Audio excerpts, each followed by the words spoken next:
Good day to you, Jason here, Birchfield Family Farm, Oxford, Ohio.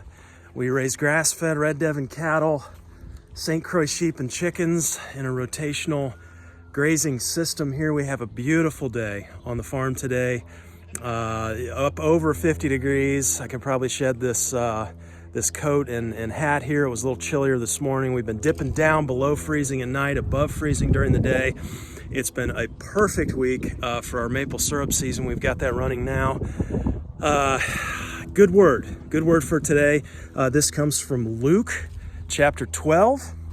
Be dressed, ready for service, and keep your lamps burning like men waiting for their master to return from a wedding banquet, so that when he comes and knocks, they can immediately open the door for him.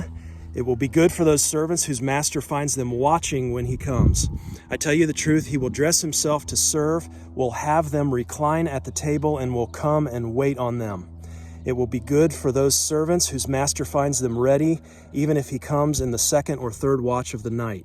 But understand this, if the owner of the house had known at what hour the thief was coming, he would not have let his house be broken into. You also must be ready, because the Son of Man will come at an hour when you do not expect him. Words of the Master Jesus there, reminding us to keep those lamps burning today. Hey, we need to do a sheep and a cattle move today. We're going to make those. I want to split the cattle off, and I want to do something kind of unique with the sheep here. I had an idea. Imagine that. We're going to move the sheep over quite a distance here today, but cattle and sheep move, and then I want to talk about what does Silvopasture, St Croix sheep, and maple syrup all have in common. So we talked about last time, the toughest time of the year, kind of as I view it for farmers, really is that time after the holidays, but before syrup season. The toughest time for animals, nutritionally speaking, I think we've just entered into that. It is right about maple syrup season here, pushing through that. We'll go typically into March a little bit with syrup season on a normal year. Who knows what it's going to be like this year. It needs to continue freezing though at night and thawing during the day. But animals, talking animals, this time of the year here, especially if you're grass-fed and you don't just have grain to throw out at your animals, we don't have that option. And this time of the year, it really, really all the time, really, it's about protein and energy. You need both. You need protein and you need energy. And this time of the year, our hay it's pretty good hay. I find that it tends to be a little lower on the protein side. And so what I've done in years past, what I've liked to do is we'll collect grass clippings, just from the yard or the pasture, and I mix those with a little bit of molasses, and we stomp those down in a 60-gallon food grade blue barrel. Pack those down as tight as we can get it, stand on it, jump on it, push the lid down and screw the lid on, and you make an airtight container. And with the molasses in there, that's going to kind of help you ferment that material. And so I've called it silage in the past. I think technically maybe it's haylage because it's just grass clippings. But those grass clippings are short from the yard. They're very high in protein. You ferment those with that molasses, and we have had really, really good luck this time of year when we're just feeding our grass hay. You'll start to notice on the cattle, the manure pats will stack up, and that's indicating we need more protein. And so, one of those food grade barrels, 60-gallon that we stomp down is, it's right around 300 pounds of material. Now remember, a lot of that's moisture because it's, we're not drying that first, but we've had great success with supplementing that along with our hay here in February and March and even part of April.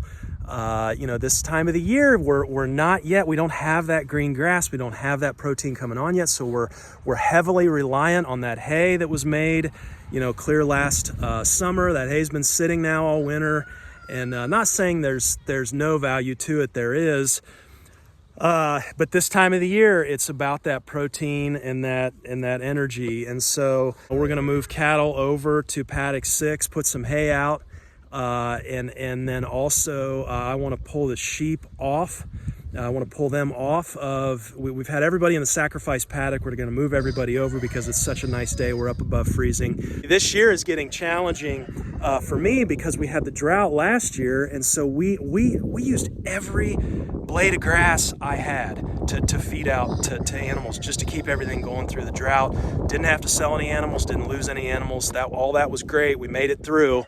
But, you know, when you talk about drought, you don't hear a whole lot of folks talk about those lasting impacts, and this is one of them, right? We did not get our silage made. You folks, I think there was one guy contacted me maybe from around Indianapolis running his own landscape yard mowing business. Man, you guys got it made, right? Save those clippings, right? Pack them in a barrel, make your silage there. You're getting paid to make your livestock feed, you know? We're looking now, I hate the expensive mineral lick tubs. You know, they make them all grass-fed now, and you can put those out. But that's just a major input. I hate doing that. But I don't know. We're gonna have to keep an eye on these guys, and we may end up having to supplement here. I'm not gonna let my animals lose condition, especially these heifers and these. But I got 2 lactating mamas out here now. The bulls are fine, but it's those lactating mamas and the heifers that I want to keep in tip-top shape. Sheep syrup and Silvopasture. Let's get on the move here. Okay, this is great here. We got Sam herding sheep here with the drone.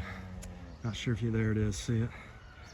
He's gonna come down. He's gonna push them right over to that opposite fence so we can get cattle peeled off here. Look at that. They hate it. Oh, who needs a sheepdog when you got a boy with a drone, huh? Is that great or what? Yep. Okay, here we go. Again, trying to peel cattle off of sheep here. Get this gate open. Come on, cows. Come on, Em. Come on. Come on. Come on, Days. There's Em, Days. Patty looking good. There's Big. Come on, you guys. Joy and Hank. Hank the Tank, you're always last, boy. Okay. Come on, Hank, come on. Hey, nice job, girls. Nice work. All right, let's button this up. Rolled a little hay out here. We are ready to go. This would be, what, paddock 6? They should be good for the day here. I'm not really normally a fan of rolling out hay, but we got so much going with syrup season here. I need to buy some time. Not quite as wet here. You can see in paddock 4. I'll try and get Sam to get a drone shot of this, but we pugged this up pretty good. Only spent, gosh, I think 2 days here, and look at that now. If this was my first year doing this, I would be horrified at this paddock, and I'd be trying all kinds of stuff and just beating my brains out on this. Now I know from doing this before, this is going to recover. This is my best paddock. If he can get an aerial shot there, we'll show that mineral where they were congregating around that mineral too. That makes a difference.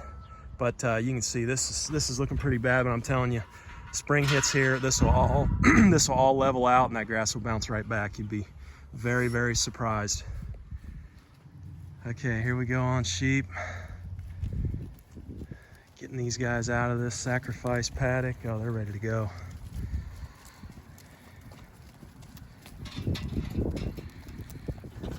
Okay, so we've done this before, and you can see, they stay right up against that fence. It's kind of nice. When we run them, they know. Going back through there through those green gates. Okay, inside the gate here, we're going all the way down to the other fence row down there. Okay, so here's that final destination here. We left this fence row scraggly, specifically did not graze or cut that. Thought we might need it this time of the year, and so we're back here on the hay field. Anything they graze out in the actual field section here, that will come back even stronger when that first hay cutting. It'll be greener, it'll be more lush. So I'm not really concerned about that, but I want them trimming back this fence row here. I mean, that's good stockpile in that fence row. We grazed that last year. You guys that followed know we grazed that swale down over that hill there, moved them down through there in the fall, and it was amazing. Absolutely amazing. They probably were in some of the best condition going into winter that I've ever seen. And so I am a believer in this stockpile. However, our challenge this time of year is water, and it's getting water back here. It's trucking water, it's tanking water. You can see my taps coming out of this tree here. You guys probably know where I'm going with this, but what about, here's my idea, a silvopasture situation where you actually are tapping maple trees. Okay, this guy here is in the fence row, and we've got way too many taps in him, but I really don't want trees in the fence row. But what about a silvopasture situation where you're actually, during the month of February and part of March, you're grazing stockpile forage in silvopasture that has sugar maple trees? Okay, and you could have your own maple syrup enterprise, but then bring your small flock or medium flock, maybe even large flock of sheep back, and tap your trees and have those running right into a bucket, right into a container for them to drink out of. Now, what this is going to do is accomplish several different things here. Number one, you're not hauling water. If you do have to supplement, you're not hauling as much water. Number two, at a time of the year when we need energy, you've got that our trees right now are putting out about 3% right out of the tree, 3% sugar. It's not just the sugar though, you've got all those minerals and that good stuff in that they call it maple water. And so, you know, how can we plan silvopastures for the toughest time of the year with livestock and utilize our sap? You know, and I'm not having to boil any of that sap down coming straight out of the tree. Just let it run into the bucket, and then let them get what they need at a time of the year when energy sources are scarce, right? And so I love that idea. Not having to haul water. One of the questions I've already had on that, I was talking to a few friends about, they're like, well, how much does a tree produce? And you know, that all depends. It depends on the age. You know, one of the discouraging things can be, if you're looking at setting up silvopasture, typically takes 30 to 40 years, they say, to grow a maple large enough to where you can tap it. Now, University of Vermont did a study, and they grew 7-year-old saplings. 7-year-old saplings, they cut the top off, and they affixed a vacuum bag to the top of those saplings, and they extracted way more than a typical sugar bush that's traditionally tapped will yield. A typical sugar bush will yield about 40 gallons of finished syrup, 40 gallons of finished syrup per acre. And that's from 80 mature sugar maple trees. So 80 mature sugar maple trees giving you about 40 gallons of finished syrup. That's not sap, that's syrup. Now, University of Vermont is estimating with 6,000 of these 7-year-old saplings, and they've proven the concept, they're cutting off the tops, and they produced, with 6,000 saplings per acre, they produced 400 gallons of finished maple syrup. The saplings were acting like a straw. So basically all they were doing is pulling groundwater through these saplings. But and you know, I'm not saying, you know, that's a feasible alternative for a small farm, right? Is to set up 6,000 seedlings, you know, per acre. I mean, what would your vacuum? You'd have to have one heck of a vacuum operation there to be sucking that, you know, that sap through. I'm not saying it would be worth it. I'm just encouraging you that, you know, maybe there's something before the 30 or 40 year mark that you could come up with where you could actually be integrating your maple syrup operation, your sheep, providing for them at a time of the year with inputs that you already have, which would be those sugar maples, and you know, getting that water out there, getting a few taps, running into a bucket, and get them some good stuff this time of the year. Get them that energy that they need in addition to the stockpile, no hauling water. And now the other thing too is, you know, that one tree, we pull about 400 gallons of sap off of a dozen trees. And that boils down to, we usually make around 10 to 12 finished gallons of maple syrup. So 400 gallons of sap there, you know, you divide that into 12 trees, we get about 30 gallons of sap that's being produced per tree. Now the really cool thing is because it gets below freezing at night this time of the year, it doesn't really go bad. And so the other thing we've been doing, that one tree right now is not producing enough to fill that water. You can see they've already found it there. A little bit of sweetness in there. So what we'll do is, you know, we're coming back through this area with the cart to get our sugar bush is back there, half of it. And so as we're coming through here, we take our maple syrup, our reverse osmosis machine produces that good permeate water. We have way more than we need on the water. So on our way back, we're bringing buckets with the cart. We just stop by here and top that thing off. So whatever the syrup, the sap is not producing into the bucket there, we just top it off. And so it's really easy. You know, if you can't keep your bucket full with just tapping the trees for them, then it's pretty easy, right, to have them in or around your sugar bush. And then as you come back to service the sugar bush to pull out your sap, you've got that permeate water. You know, you can very easily tap that water off. Anyhow, just an idea here for this time of the year, taking care of these animals. You know, if you know, 3% sugar can help us out this time of the year. We dealt with that issue last year called preg tox, and the vet had us give energy. He was having us drench this ewe with energy. Some type of glycol is what we were using, and so that got me thinking, you know, that sugar with that sap, that's going to be energy. Is that going to be enough?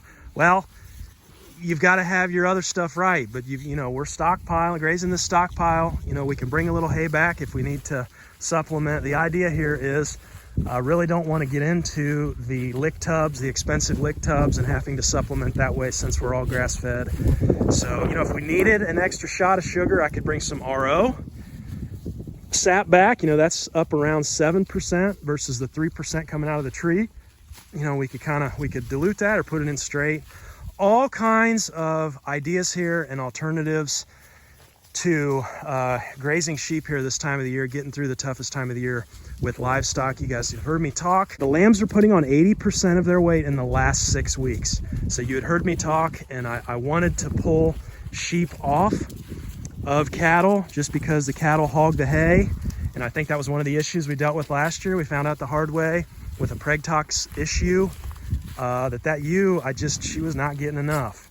We run margins pretty thin here. You know, even just a half dozen sugar maple trees, going by our standards here, our yields, you know, it'd give you a couple 100 gallons of sap. You know, and this is sap coming straight out of the tree. You're not gonna have to boil this or do anything to it. There's no labor other than drilling a couple holes and sticking taps in and running them to your bucket there. So a couple 100 gallons of water, 200 gallons of water for a month to 6 weeks. You know, maybe, you know, if you're gonna move sheep once a week, then you know, what is that, 50 gallons or so a week. This time of the year, I noticed my sheep, if you follow Greg Judy, he talks about he doesn't even water his sheep in the winter when they're grazing stockpile. Doesn't need to. I don't really like that. I don't like the thought of any of my animals not having water. So we try and keep some out even when we're on stockpile.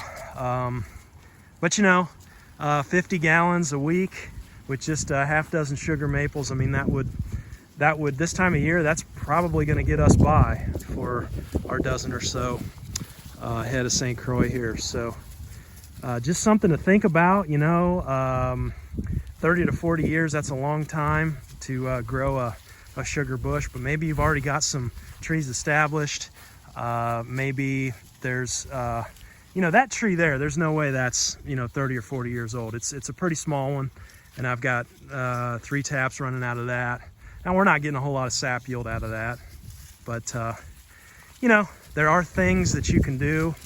I would not want to cut the tops off my trees and pull a vacuum like University of Vermont did, simply because one of the most valuable aspects, I believe, to the sugar maple tree in a silvopasture situation is the canopy.